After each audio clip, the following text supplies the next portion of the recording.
700 years before the birth of Jesus Christ, two sisters named Hai Bà Trưng led an army of 30,000 women to war against China. They were the first queens of Vietnam. This is their story. From the 1st century BC, Vietnam was under Chinese rule. For over a millennium, people from the north had exploited those in the south. But in the year 40, Hai Bà Trưng decided that enough was enough. With her sister and thousands of women by their side, they took up arms against their Chinese oppressors and fought for their freedom. This is the story of the women who shaped Vietnam, where we bring you the tales of incredible Vietnamese women who dared to dream, who dared to lead, and who dared to change the course of history. Let's jump back into this week's episode.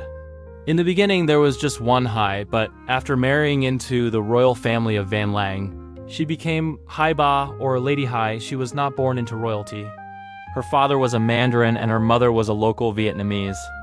And although she married into the royal family, she was never accepted by her in-laws. Even though Lady Hai was extremely intelligent and capable, the royal court believed that because she wasn't born into the family, she could never truly become queen.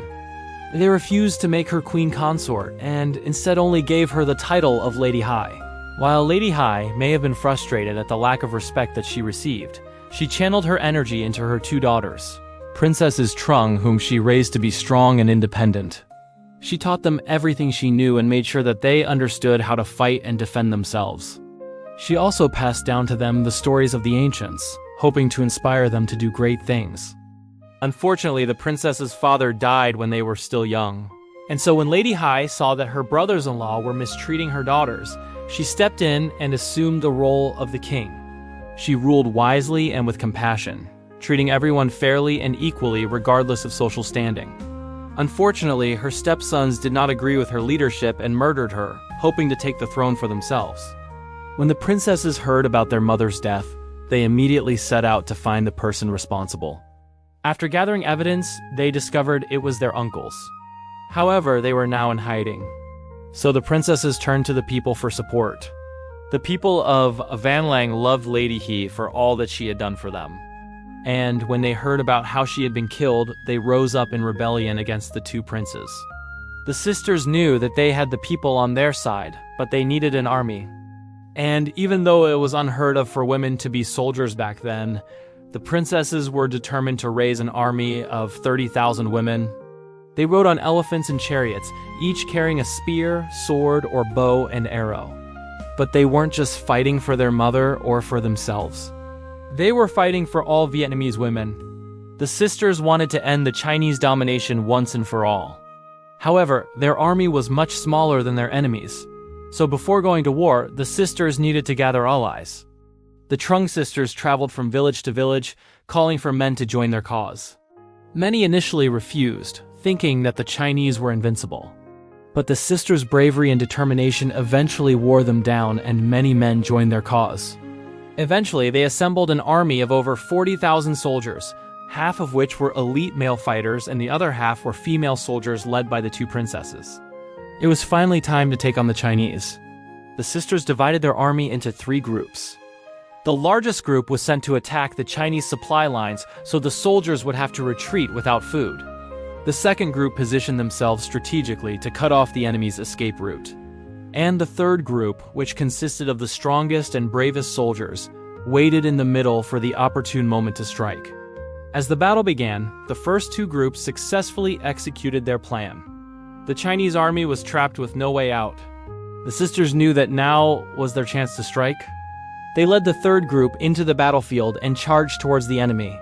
The sight of these fierce warriors sent shivers down the spines of the Chinese soldiers. No one had ever seen women fight like this before, and they couldn't help but be impressed by their bravery and skill. As the sun began its descent, the Chinese army surrendered, marking a significant victory for the Vietnamese. Word spread quickly about the defeat of the Chinese, and soon other Vietnamese people heard about it and joined the rebellion. Finally, after 1,000 years of oppression, the Vietnamese were free. For 8 years, the Trưng sisters ruled Vietnam as queens, bringing peace and prosperity to their people. They abolished slavery and freed many of the oppressed. They encouraged farming and crafts, and they promoted education. But sadly, their reign didn't last forever. Eventually, the Chinese emperor's son, Mao Dun, took the throne, and he was determined to restore Chinese rule in Vietnam. When his armies arrived, the sisters once again assembled their troops. Once again, the army was mostly made up of women, but they were better prepared this time. They built forts and stockpiled food and weapons. They also created alliances with other local tribes. Once again, the Vietnamese army won against the Chinese, pushing them further north. After 8 years of war, the Vietnamese were exhausted and wanted peace. They sent messengers to meet with the Chinese to discuss terms. The two sides met and agreed to stop fighting. But while the Trung sisters were known for being fair and reasonable, the Chinese delegation was not. The Chinese delegation demanded that the sisters give them half of the land they had won back in exchange for peace.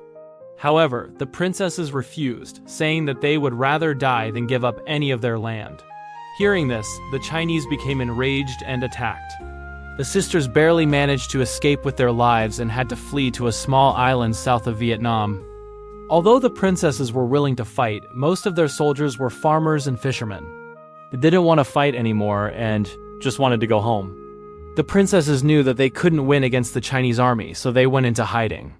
For years, the sisters lived incognito, disguising themselves as commoners. They tried to live normal lives, but they couldn't escape the life that they had once lived. Eventually, the Chinese found them and killed them both.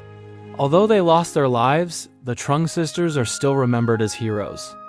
They showed everyone that no matter how difficult the situation is, it can always be improved. All you need is courage, strategy, and determination. Throughout Vietnamese history, many rulers have tried to erase the memory of the Trung sisters and their accomplishments. But no matter what they did, the people of Vietnam never forgot the two brave princesses who had liberated them from Chinese rule. Their legacy lives on in the hearts and minds of the Vietnamese people, inspiring them to this day. Even though the Trung sisters' story has been told and retold countless times throughout Vietnamese history, new details continue to emerge. Historians continue to debate the exact dates and events surrounding the sisters' lives. But one thing that everyone agrees on is that the Trung sisters were brave, intelligent, and compassionate women who dared to fight for what they believed in. You can see why they're considered the mothers of Vietnam, but what do you think? Do you think the Trung sisters were heroes or villains? Why or why not? Let us know in the comments below. And if you like this video, don't forget to leave us a like and subscribe so you don't miss out on future episodes of The Women Who Shaped Vietnam. We'll see you next time.